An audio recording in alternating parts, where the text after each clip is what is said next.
So without a doubt, finance attracts some of the hardest working people I've ever met. The pure capacity to put in that many hours of work on a weekly basis is truly impressive. But I think there comes a time in almost everyone's career where they struggle with this kind of concept of burnout. This definitely happened to me during my second year of banking, during various parts of private equity. And I think what's important to understand is that almost everyone struggles with this. I think in extremely high powered industries like finance in particular, people are very scared to be vulnerable. People are scared to admit how difficult it is to deal with something. But I can tell you firsthand, with a couple of rare exceptions, that almost everyone struggles with the concept of burnout. So today we're going to talk about some of the characteristics of burnout, as well as potentially some strategies you can employ to improve your overall quality of life. I saw this quote a little while back from a friend who also left finance to start their own business, but it essentially says that burnout is what happens when you avoid being human for too long. And I think it's a pretty apt description. When you are working week in and week out, 80 to 100-hour weeks every single week, you kind of just deprive yourself of the natural desire to be free, the natural desire to enjoy yourself. And I think everyone has a different level in which that kind of kicks in. You'll meet some people who even struggle to stomach their summer internship, and other people who will grind through 4 to 8 years of finance without even blinking. And why I think burnout is such a difficult thing to deal with in finance is because people in finance tend to extract a lot of their own personal value and identity from career accomplishments. So when they start struggling with these symptoms of burnout, it really challenges their own self-esteem and their ego. But again, I'll say I think most bankers at some point have contemplated if quitting is actually the logical choice. So I think if you're at that stage and you're just thinking about it, don't worry. I would say that's extremely common. Most people don't actually quit, but lots of people have that thought. Lots of people struggle with the turmoil of having to put in so many hours at work. I actually think it's pretty instructive if you experience burnout because it's very educational for yourself in terms of what you can handle and the kind of career you want in the future. So I think after a couple of years of working in finance, you'll very clearly know kind of what you want to do next with your career. If you're interested, I also have a personal blog at mattting.com where I talked a little bit about my struggles with burnout and how I made my career decisions.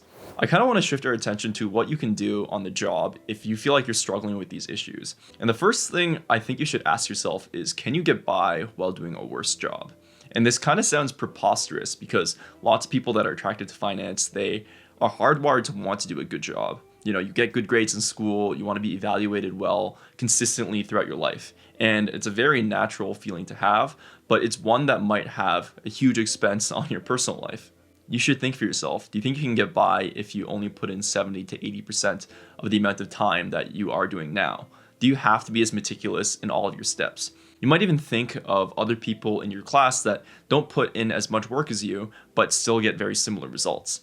I think especially at the analyst level, sometimes the spread in bonuses is so small from a percentage basis that it's not worth it to be top bucket analyst. Sometimes it's better to be a bottom bucket analyst with your mental health intact. You'll also see this a lot among second year analysts, but if you can dump your work onto someone else, on a junior analyst, or if you're an associate to a junior associate, then I feel like you should feel liberated to do so. There's only so much power and leverage that your boss has over you. I would say this is the tried and true method of second year analysts who've secured a buy side offer. They will just push all of the work possible to people who still are trying to do a good job at work.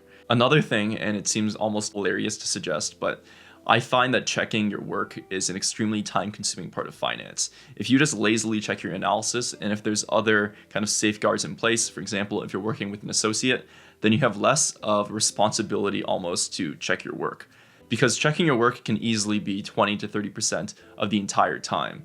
More tactically speaking, I think it's important to develop a good relationship with your staffer. The staffer is the person that kind of manages the workflow for the analysts or the associates. Because if that person trusts you, then you'll generally get better work, but you'll also have the agency to push back a little bit more. And in my experience, if you're able to develop an actual personal relationship with them, then they'll be more understanding when you kind of need more time to yourself. So let's say you're already doing all that, you're already kind of mailing it in, and the hours are still horrible. The next thing I would think of is how much leverage you actually have over the group. Because if you're at a small boutique or maybe a satellite office for a firm, you might have more leverage than you actually think. Because replacing you, hiring someone new, as well as training them, could be a several month process. And I actually think if all you're asking for is a 1 or 2 week vacation, then the senior person really has to think about what's better for the firm. I actually think there's a lot of value in trying to have a candid conversation with your boss. Most people, they will kind of torture themselves in their head. They'll think about how much they work, but then they'll put a smile on so everyone actually thinks that nothing is wrong. If you actually take the time and communicate very clearly and directly to your superior, maybe it's your staffer or maybe someone even more senior, then I think there's a chance that they would actually respond humanely. I don't think this is guaranteed by any stretch. Some people are just set in their ways, and some people have to have a vicious kind of mentality in order to succeed in finance. But I think there are people who would respond to a very candid conversation and might not even be aware of how difficult things are for you. So let's say you've already climbed down those 2 rungs of the ladder. Well, I think at that point, you kind of have to take more extreme action. And I would say that you should actually start thinking more seriously about lateraling to a different group or maybe even to a different firm. If you're in a really bad group at your firm and other groups at your firm are relatively better, I don't even think it's that hard to switch. After a year or so, as long as you put in average work, it's relatively easy to switch. I think most of the larger investment banks are going to have the capabilities to put you into a different office or put you into a different product group. And if it is a firm-wide thing, I think thinking about switching to a different firm is extremely reasonable. It happens all the time. There's a lot of cyclicality and attrition in these jobs, and I don't think you should feel ashamed of not liking the culture at a specific firm. I also think it's important to think about the bonus timing because lots of people's bonuses are going to be kind of on a yearly basis. You get paid a huge lump sum that's maybe 50% of your compensation at the end of the year. If this is the case, I think it's valuable, especially if you're like a first or second year analyst who doesn't have a lot of money yet, to just stick it out.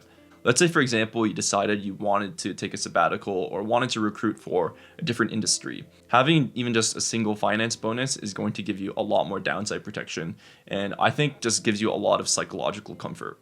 But there does come a point for lots of people where enough is enough. They feel like that they can't reasonably sustain themselves while also working this many hours. But one last thing I would urge to you is consider at least doing 4 years of work in finance. It's a little bit of an arbitrary figure, but when I was in finance and thinking about leaving, and I talked to older mentors, many people suggested that I try to do at least 4 years. I think a little bit is because the 2+2 path is pretty well known. Lots of people go to business school and then other industries afterwards. So there's a little bit of a history and a trend to doing 4 years. I think lots of careers in finance are structured so after 4 years, you'll already have received 1 or 2 promotions and you'll have amassed a large financial cushion. I don't have as much specific data about this, but I also think that when you reach this level of credential and experience, it's easier to switch back into finance should you change your mind down the road. I think I want to close by saying that your career is a deeply personal path. You don't have to explain yourself to anyone if you don't want to. Lots of people experience burnout and leave finance because they know that's the right thing for them. I just think it's important to be aware of other intermediary measures you can take to maybe improve your quality of life, and that lots of people face these symptoms of burnout, but still just kind of try to persevere through. So good luck with whatever you're dealing with, and I'll see you in the next video.